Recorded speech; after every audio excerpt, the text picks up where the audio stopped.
Процесс трансформации в основном состоит из распада. И, возможно, это самое честное описание того, как изменения чувствуются изнутри. Когда мы представляем трансформацию, мы обычно думаем о росте, об ощущении импульса изнутри. Но у многих из нас был такой период, который выглядел совсем иначе. Когда что-то начинает растворяться, прежняя версия себя, отношения, планы, будущее.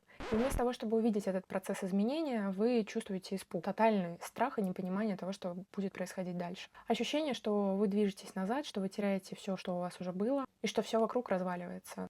Но распад — это не противоположность трансформации. Это ее первая стадия. Гусеница не просто отращивает крылья. Сначала внутри кокона она практически полностью растворяется и прекращает быть тем, чем была до этого. В итоге она должна стать чем-то новым. Поэтому распад — это не отклонение от пути, а это и есть путь. Если вы сейчас находитесь в том периоде, когда вы уже не тот человек, что был раньше, но еще не стали тем, кем вы должны будете стать, это не означает, что с вами что-то не так.